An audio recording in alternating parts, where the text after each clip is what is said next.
Narito na ang programang Usapang Pangkapayapaan, Usapang Pangkaunlaran.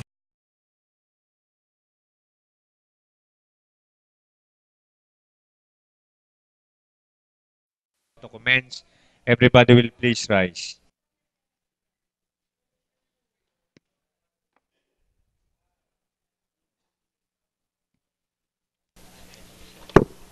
As the elected Vice Mayor and Presiding Officer, this first special session is now called to order.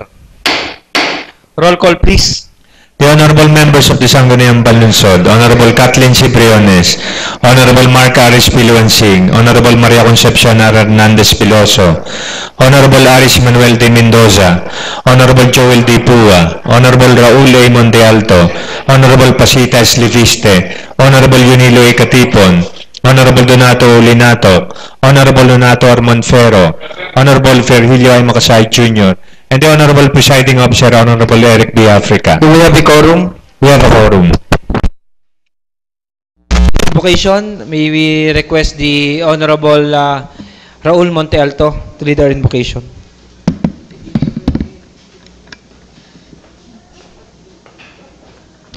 Ilagay natin ang ating sarili sa presensya ng ating Panginoon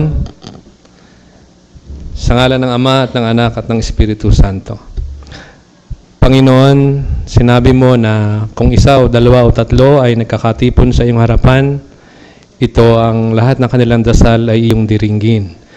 Panginoon, itinataas namin ang bawat isa na sana ay makaganap kami sa aming mga tungkulin, sa aming mga gagawin, sa aming mga desisyon. Patnubayan mo kami sa lahat ng aming mga gagawin. Bigyan mo kami ng karunungan sa lahat ng aming ginagawang paglilingkod sa bayan, Panginoon. Tinataas din namin sa iyo ang aming mga mahal sa buhay na aming iniwanan. Sana ay nasa mabuti silang kalagayan. Ang lahat ng ito, Panginoon, ay aming tinataas sa iyo sa ngalan ng iyong anak na si Jesus at ng mahal na Birheng Maria. Amen. Sa ngalan ng Ama at ng Anak at ng Espiritu Santo. Amen. Please remain standing for the singing of the national anthem.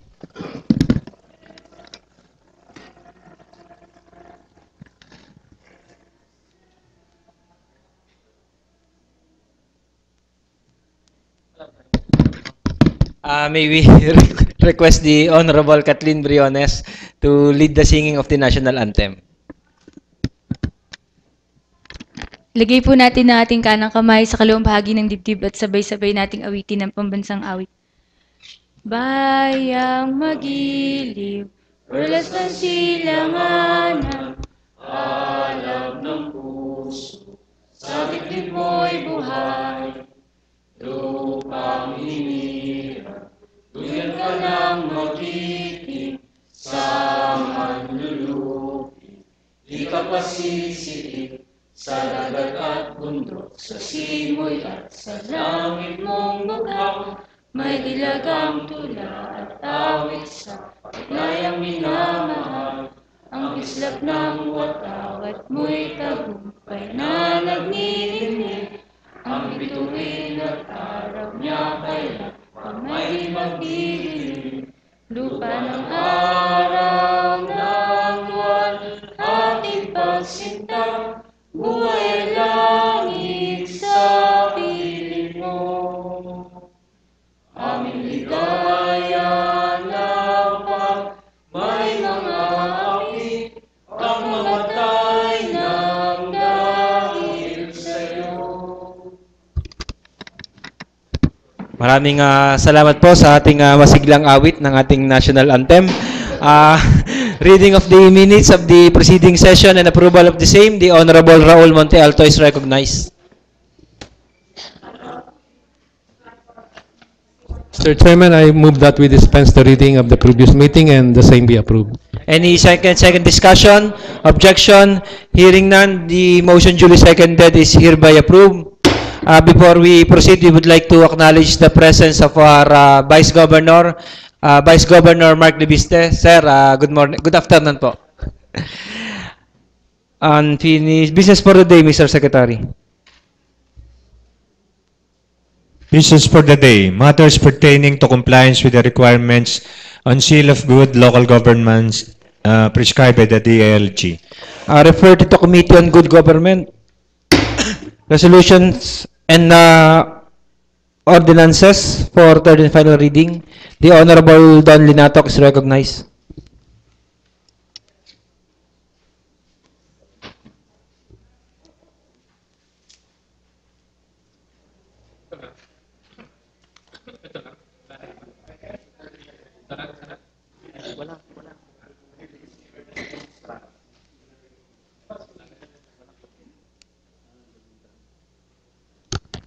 Mr. Chair, referred to the Committee on Public Utilities are the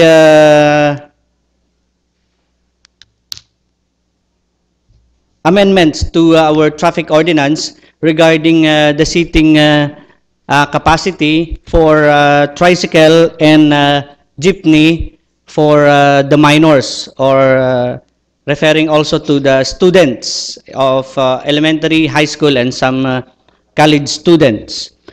In our committee hearing conducted, Mr. Chair, it was attended by the CPOS, by the representatives from the tricycle, and also the jeepney, and also Mr. Mike Akusa of LCTFRB, wherein it was mentioned that the seating capacity for tricycle is only 3, but in this ordinance, Mr. Chair, we would like to propose that the 3 passengers be identified inside, to be carried inside the sidecar of the tricycle, and 1 back rider only, but with limitation that the back rider should not be a minor.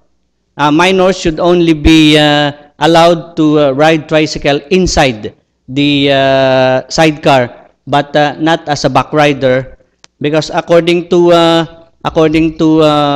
the statements made by the attendees during the committee hearing, minors are not allowed to ride at the back of motorcycles, most especially if it's a single motorcycle, or even it allows a rider. Minors should not be allowed to be a back rider. So, yun po, Mr. Presiding Officer, ang unang amendment para sa tricycle seating capacity, equaling to 4 passengers, 3 inside the sidecar, and only 1 back rider, but minors are not allowed to ride as a back rider.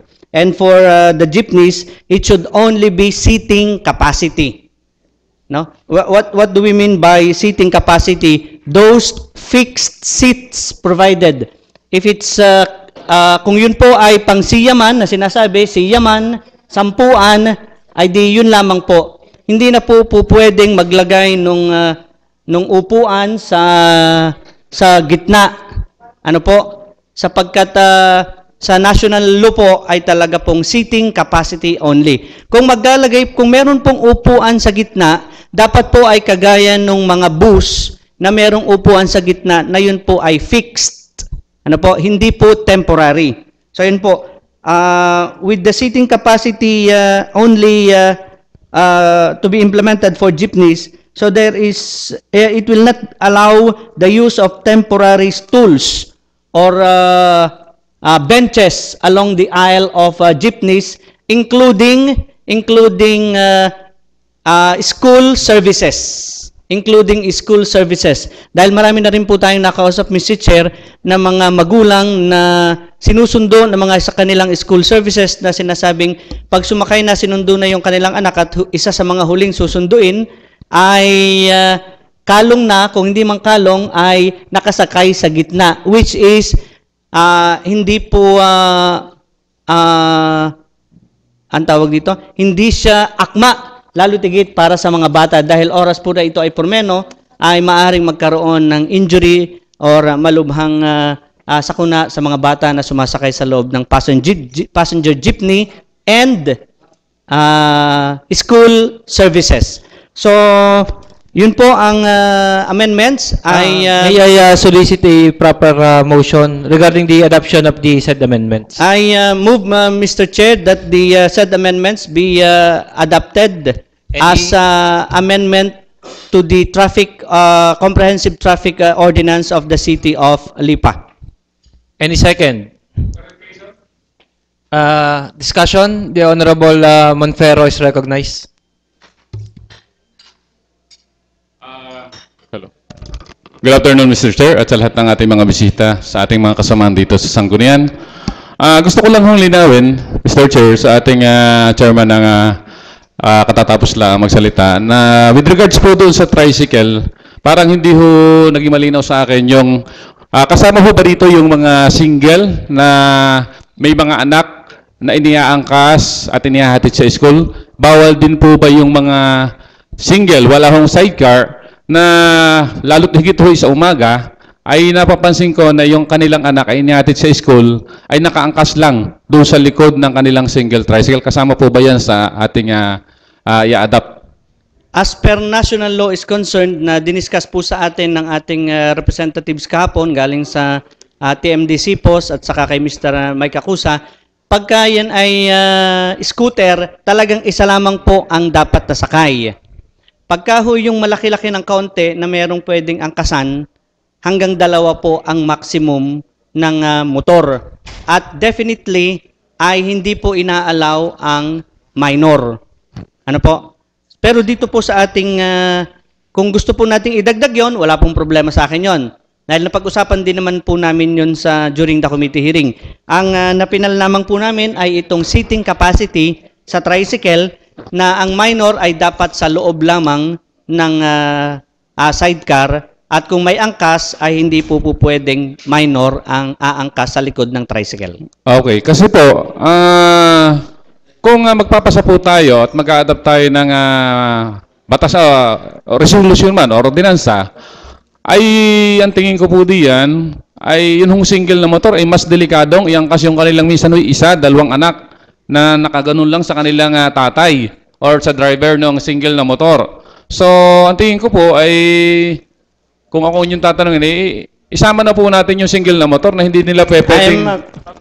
Public utilities itong tricycle, yung motorcycle private. Private. So, hindi ho natin pwedeng isama yan. Huwag muna. Pinag-aaralan pa. Okay. So, yun lang naman ho. At kanina nga ho, medyo sabi nga nyo, bawal yung angkas sa likod. Ito ba ay kasama yung single na motor na minsan nga ay 2 pa na bata ang nakaangkas sa either maaaring kuya or tatay na nagdadrive ng motor, ihahatid doon sa eskwelahan. So yun lamang po, Mr. Chair. Thank you very much. Maraming salamat din po, Mr. Chair. Any further discussion? Objection? Hearing none, the motion duly seconded is hereby approved for third and final reading. Next, the Honorable Firecracker. Joel po. The Honorable Joel Puwa is recognized. Paputok. Ikaw nagbebenta ng paputok. So, isang magandang hapon po, Mr. Chair. Magandang hapon din po sa ating lahat ng mga bisita. Noong nakarang Lunes po, tayo po yung nagkakaroon ng session at nakasama po doon sa privilege po ng ating Konsehal Don Linatok ang patungkol po sa pagbibigay po ng pagbebenta po ng paputok sa ating mga bata at agay na rin ang pagbibigay ng paputok tuwing may selebrasyon sa ating mga kabataan na lubha po na naging mapanganib sa ating mga kabataan dahil po yung mga pulbura ay pwede makalason, pwede po sila maputukan dahil wala pa po siya tamang pag-iisip, kumbaga mga bata pa. So tayo po nagpatawag po ng isang committee hearing at tayo po nakakuha po ng mga impormasyon at dito po ay nakama po tayo ng isang nakakuha po tayo ng mga impormasyon sa kanila kaya tayo po ay bagamat kulang na dahil po sa kakulangan po tayo sa oras, hindi na po tayo nakapagawa ng committee report pero dala ko po ngayon dito ang kopya ng draft ordinance at ngayon pinabigyan na po siguro lahat po ang ating mga konsehal. So, Mr. Chair, I move that we dispense the reading of the draft ordinance. And the same.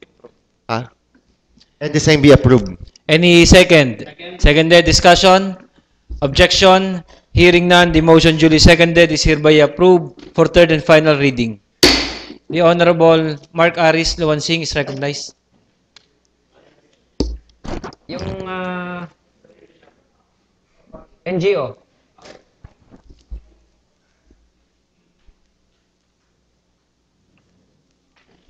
Magandang hapon po, Mr. Chair. Last May 28 po ay pinatawag natin ng 54 civil society organizations na nakalista sa inventory na pinasa sa atin ng City Planning and Development Office. Diniscuss ko po sa kanila ang DILG Memorandum Circular Number 2013-70 at nakapaloob dito ang qualifications and requirements para ma-accredit sila ng Sangguniang Panlunsod. And with regards to that, Mr. Chair, I move that the matter regarding 54 organizations, civil society organizations, be considered as urgent. Accrediting or recognizing? Recognizing, sir. Recognizing. I'm sorry. Any second for urgency? Seconded, discussion? Objection? I'm declaring 1 minute recess. Session resume. Kindly reiterate your motion, Honorable Macmac Luwansing. Mr. Chair, I move to pass a resolution recognizing the 54 civil society organizations for third and final reading. Any second? Seconded, discussion? The Honorable Raul Monte Alto is recognized.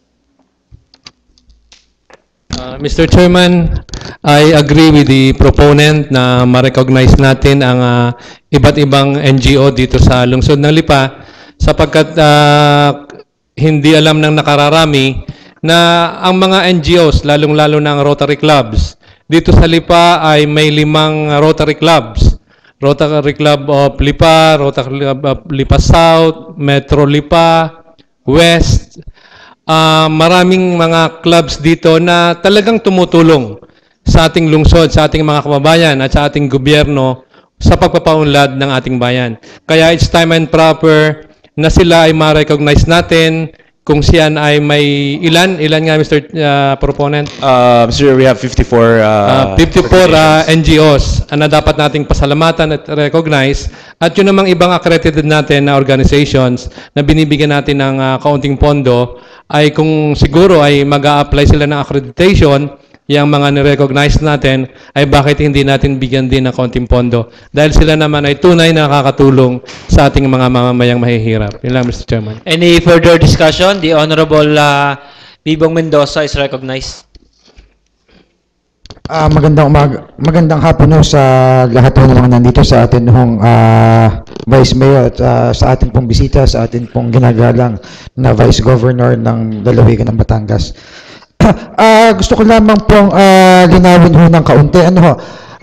Ang recognition ho at saka accreditation ay magkaiba po ang ibig sabihin. So, dito po sa ating ipinapasang resolution ngayon, ang pagkakabanggit po ng inyong tema ay recognition. So ano ho ang difference ng recognition at accreditation doon po sa resolution ginagawa po ninyo? Mr. Chair, we are recognizing all NGOs para mabigyan ulit sila na ma-accredit po muli ang kanilang organization dahil po we already passed a year already na para ulit ma-accredit dito sa Sangguniang Panlunsod. So accredit at we gave last committee hearing last May 28, nagbigay po tayo sa kanilang mga accreditation form upang i-fill up po nila para sila ay ma-accredit muli as sa Sangguniang Panlunsod. So ito pong pagre-recognize natin ay before accreditation po ang mangyayari, hindi pa ho itong accreditation itself kasi ang sabi niyo nga po ay recognition. So ito po ay before i-accredit, kailangan ho muna natin i-recognize. Yun po ang ibig po ninyo sabihin. Yes po, Mr. Chair. Kasi ho, tawag dito, under our ang naaayon po kasi ang nakalagay po sa atin kasi sa local government code ay we have to accredit NGOs na alam ho natin na tumutulong ho dito sa ating lungsod. And kung ang nakalagay naman po lamang dito sa inyong resolution ay recognition po lamang, ay siguro ho ay hindi na ho natin kailangan masyado pang pahabain kasi hindi pa naman po ito pala mismo ang accreditation at ito yung recognition po lamang. Pero based on the resolution, ang hindi ho lahat ata ay nakaharap din doon sa committee hearing na ipinatawag. So, pwede ho ang pagre-recognize siguro natin sa kanila ay siguro mas maganda yung malagyan din natin ng whereas na to the recommendation and to the recommendation of the CPDO na ang kanilang mga documents at saka ang mga papeles ay naipasa sa kanila at pinag-aralan nila ng mabuti para ma-recognize natin dito sa Sangguniang Panlungsod. Siguro ho ay baka ho pwedeng yun ang nakalagay sa tema ng ating pong resolution na gagawin. Noted, Mr. Chair. Meron pa ho. Kung wala na, the honor, regarding the accreditation, the further discussion regarding the NGOs. Objection? Here. Sa NGO, objection? Sige. The Honorable Makasait is recognized.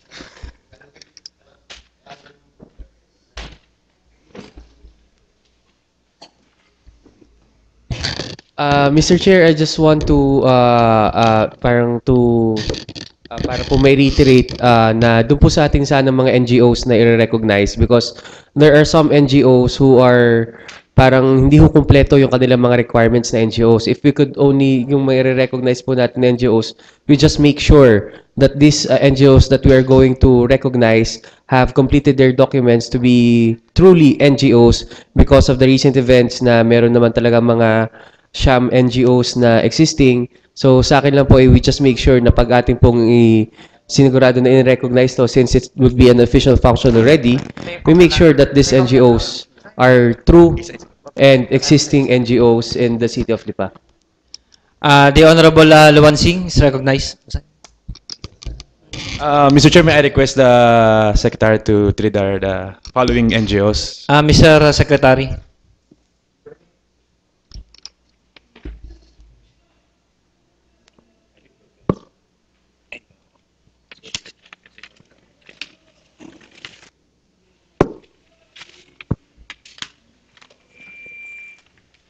Number 1, cooperatives.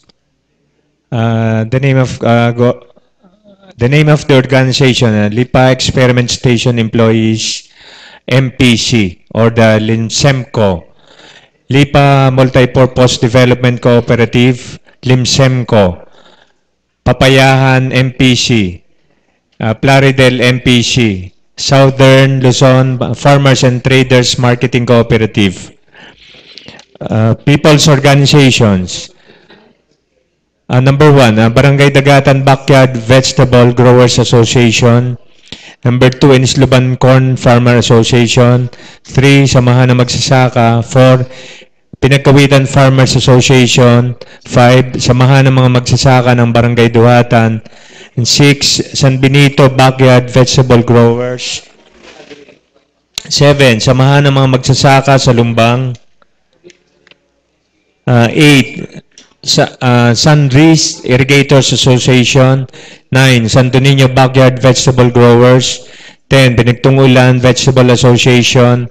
11, Munting Pulo Backyard Vegetable Growers Association. 12, Bulaklakan Farmers Organization. Rural Improvement Club. 1, Bulaklakan Rural Improvement Club. 2, Kumba Rural Improvement Club. 3, Lodlod Rural Improvement Club. 4, Lumbang Rural Improvement Club. 5, Pagulingin West Rural Improvement Club. 6, Pinagtungulan Rural Improvement Club. 7, Sabang Sona Improvement Club. 8, San Guillermo Rural Improvement Club.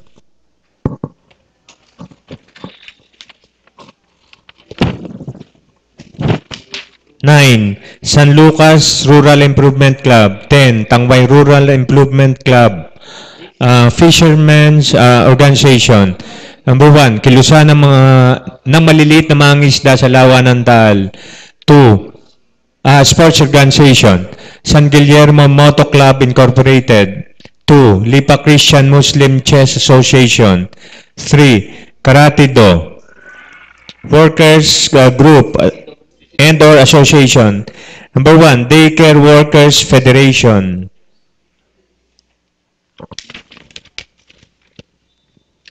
Senior Citizen. Lipa City Federation of Senior Citizens Association Incorporated. Youth Group. Pag-asa Youth Association. Batangas Varsitarian. Others. Federation of Barangay Health Workers. Federation of Barangay Nutrition Scholars. And for social development.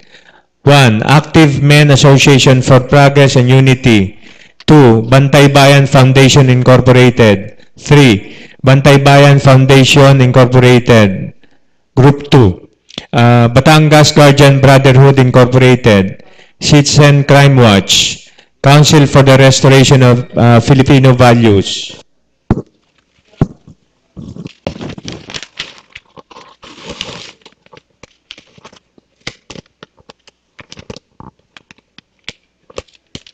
Lipa City Women Coordinating Council. Samahan ng mga kababaihan sa lungsod ng Lipa. Philippine Red Cross Batangas Chapter Lipa Branch. Lipa Local Ladies Legislators League.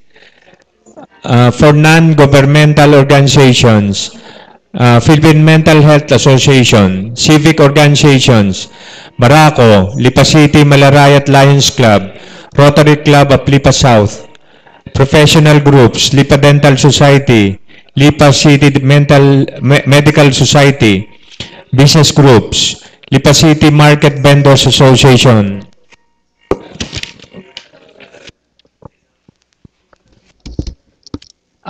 Siya po list ng mga NGOs na nag-signify po ng nag-collate po ng CPDO.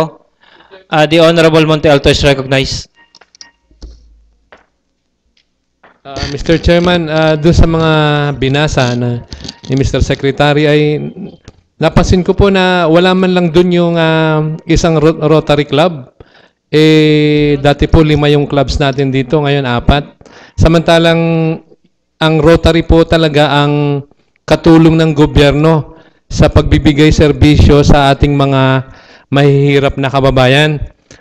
Ang iba pong binasa ay mga kooperatiba pa, na kung saan ay isa pong uri ng parang negosyo. Hindi po yung NGO na tumutulong sa ating mahihirap na kababayan. Mukhang mayroon pong diferensya dun sa mga i-recognize nating mga NGO. Pakitingnan po maigi sapagkat baka po marami tayong naiiwang NGO na tumutulong. Yung ating mga radio group, wala po diyan. Barako, yung sa San Sebastian Cathedral na nag-aayos ng traffic tuwing may parada, yung pang tumutulong sa ating gobyerno sa pagpapaayos ng ating mga gawain ng ating gobyerno. Mukhang kulang po yung ating i-recognize at mare-recognize natin yung hindi naman masyadong tumutulong sa gobyerno sapagkat mga kooperatiba.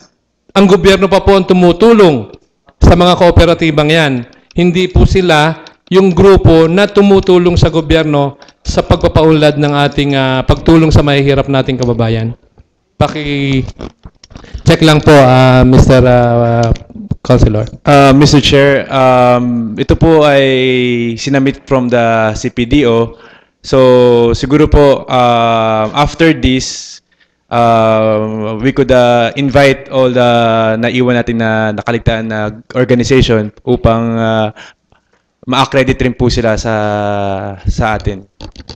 Kung maaari po ay isama na rin ng proponent yung mga nabanggit kong mga NGO talaga upang sa ganun ay at the same time ay atin na rin ma-recognize sila. Sapagkat kung bibigyan pa natin ng ibang panahon ay sa tingin ko po at alam naman po natin na sila talaga ang tumutulong, nakatulong natin na makatulong sa mahirap. Meron pong amendment si Konsehal Raul Montelto. Kandi reiterate nga po ulit yung mga isasama nyo sa recognize natin. Pero yung mga barako po kanina, saka Rotary, minarinig na ho kayo ng binanggit. Walang Rotary, di ba? Meron. May binanggit na Rotary, may binanggit na barako. Barako. Meron na rin. Rotary Club of Lipa. Rotary Club of Lipa South.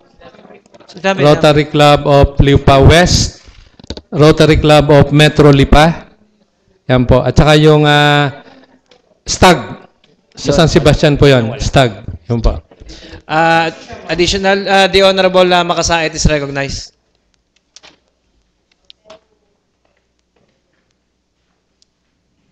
Mr. Chair, gusto ko lang rin pong magpadagdag ng kaunti. Yung pong ating pong JCs, yung ating po yung kung saan din po kay Presidente, yung PICPA, Lipa. Tapos siguro po yung baka may mga ibang samahan pa dito ng Medical Society. Meron na yata ang Medical Society. If we could check lang. So, that, Mr. Chair. Additional po ay PICPA and Lipa JCs. The Honorable Mendoza is recognized. Yes, Mr. Chairman. Napakadami ho nating NGO na talagang tumutulong dito sa atin sa lungsod ng Lipa. Ang akin lamang pong katanungan doon nag-file ka po sila ng accreditation ho sa atin o ng recognition? Kasi ito pong nabanggit ni Konsehal Macmac Luansing, ito po ay yung mga nag-file po ng application. So are we authorized to accredit them even if they don't have any application or any requirement na ipinapasa po dito sa atin? The Honorable Makasait is recognized. Point of clarification lang po. I'm assuming yung sinabi po kasi kanina ni ating kagalang-galang Konsehal Macmac Luansing, we're not accrediting but we're only recognizing the existence of the mentioned NGOs. So, tama po. Kung tama ho ba, Konsehal Macmac, yung aking po nababanggit, because we're only talking about recognizing. And even I think if we're not going to exhaust all the existing NGOs in our list now, we could still pass another resolution recognizing para lamang po mabigyan agad ng karapatang recognition ang ating mga nabanggit na NGOs kanina. Yes, I stand corrected po at ito po nga po ay recognition nga lamang po yung binanggit po kanina. Pero ayun din po ang aking tanong. Ito pong mga inire-recognize po natin ngayon ay yun po ay nagbigay din po ng sulat sa atin at nagbigay po ng application. Siguro ay mas maganda po siguro na approve ang akin naman pong rekomendasyon kung tayo naman po ay madami rin nga kung ipinapasok.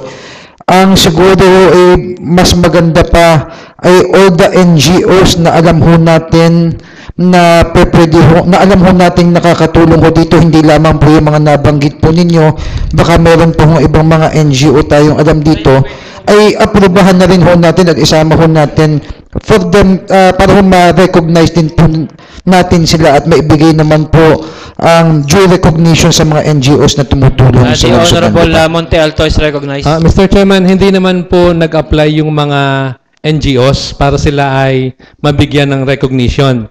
Tayo po dito sa Sanggunian at ang buong eksekutibo ay kikilalanin natin, bibigyan ng recognition yung alam nating NGO na tumutulong sa ating lungsod.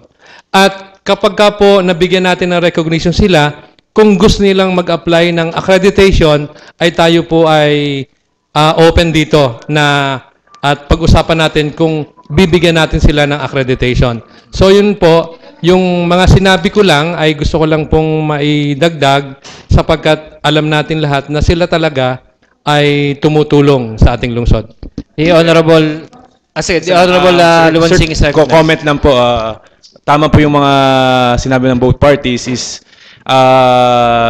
yung mga kilala natin mga NGOs, baka ho tayo may makaligtaan. Kaya ho, mas maganda rin ho na malaman din natin na makakilala natin. Kaya tama rin ho si Konsehal Bibong, makilala natin ibang NGOs. True na sila lumapit rin po sa ating tanggapan po. The Honorable Linatok is recognized. Mr. Chair, I don't think there's a problem whether or not an organization or an association applied for recognition because recognition is a free thing that we give in this August body. Ibig sabihin po, ito'y pagkilala lamang ng sa kanilang mga asosasyon o organisasyon. But going into accreditation is a more detailed thing. It's like digging into their operation, into their SEC registration, and all those things that we will accredit them. So, dito po, palagay ko, there's no problem whether or not these associations or organizations applied to be recognized. No? Because sabi ko nga po ito ay voluntarily that we are giving them recognition. But when it comes to accreditation, dun po tayo pupunta sa detalye, ano ba ang uri ng iyong organisasyon, asosasyon, ano ang ginagawa mo para ikaw ay ma-accredit na NGO ng ating lungsod at maging isang opisyal na kapartner ng lungsod para sa pagbibigay ng mga serbisyo sa ating mga kababayan. So yun po siguro ang aking komentaryo sa bagay na ito, Mr. Chair. Any further discussion? Objection? Hearing? Any objection? The Honorable Mendoza is recognized. So siguro nga ho ay so kung ang pinag-uusapan ho natin ng bilang recognition ay ang pagkilala po. So lahat nga po ng mga NGO na tumutulong sa atin, baka naman ho magkakameron tayo ng ilang listahan ay di i-recognize na rin po natin yung mga iba pa katulad po ng mga JCs, kanina nga po ay Rotary, even po yung mga organisasyon natin sa palengke na mga NGOs at kung maaari ho ay lahat ho ng kakilala po nating NGO sa lungsod ng Lipa para ho mabigyan natin ng tamang pagkilala at ng malaman ho ng ating mga kababayan na ito ho mga NGO ito ay tumutulong po sa ating lungsod. Yun lamang po, Mr. Chairman. Any further discussion? Objection? Hearing none, the motion duly seconded is hereby approved for as amended for third and final reading. The Honorable Kathleen Briones is recognized.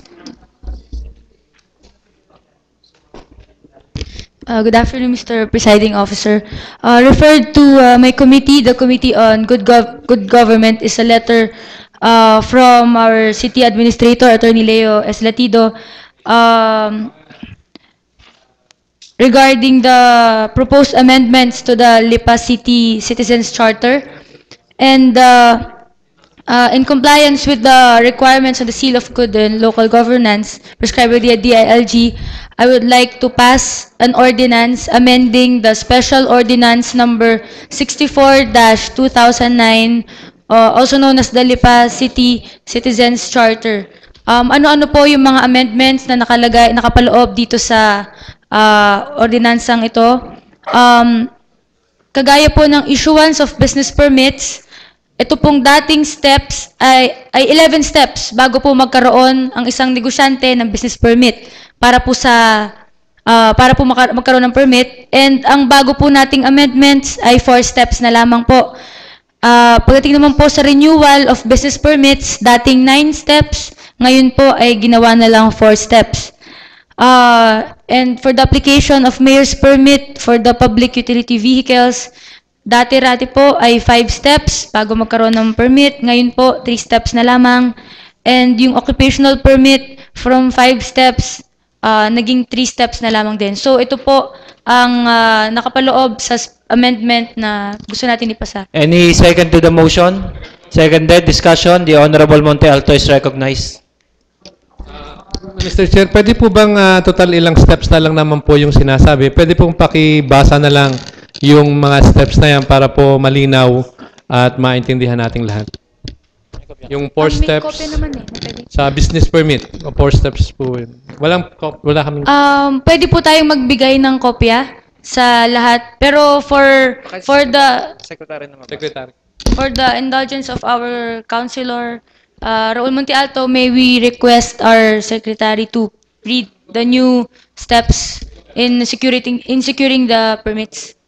Mr. Secretary. Mahaba. Mahaba.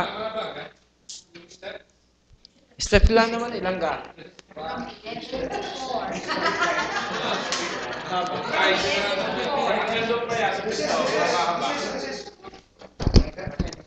I'm declaring a 1-minute recess. So na resume. The Honorable Briones is recognized.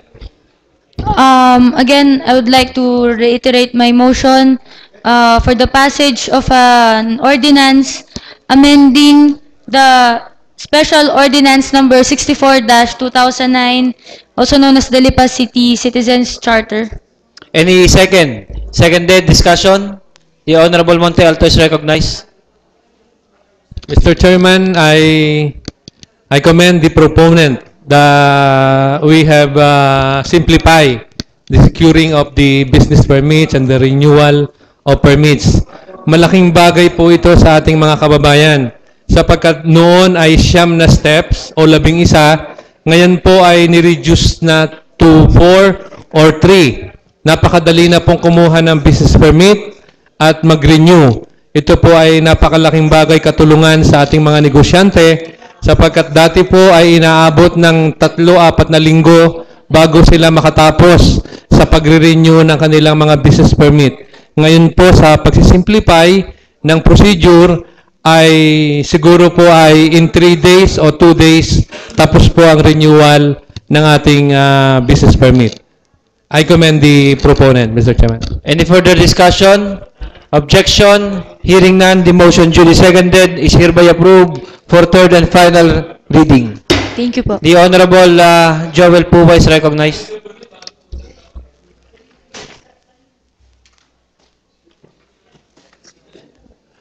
Mr. Chair, ngayon po inalalapit na naman po ang bagyuhan. Ano po? At siguro, bagamat sabi ko nga po, ang pagkakaroon po ng kalamidad sa atin ay medyo mababa ang risk, no? Pero mas maganda na po yung tayo po'y handa. At nung nakaraan po tayo po'y na-refer po sa aking committee na tayo po'y magkaroon ng force. Hiniling po sa ating committee na tayo po'y makapagawa ng isang resolution para po makapag-enforce ng preemptive or forced evacuation in times of disaster. Sige po. So, hinihiling ko po na... I'm declaring a 1-minute recess. So, Mr. Chair... Session na resume. Mr. Chair, I move that we pass a resolution requesting the Local Risk Reduction Management Council to enforce preemptive or forced evacuation in times of disaster or calamity. Any second?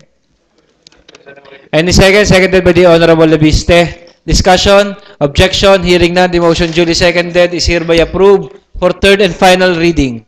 Any other matters? If there's no other matters and if there's no objection from the... Is there objection from the floor? The session is adjourned.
narito na ang programang Usapang Pangkapayapaan, Usapang Pangkaunlaran.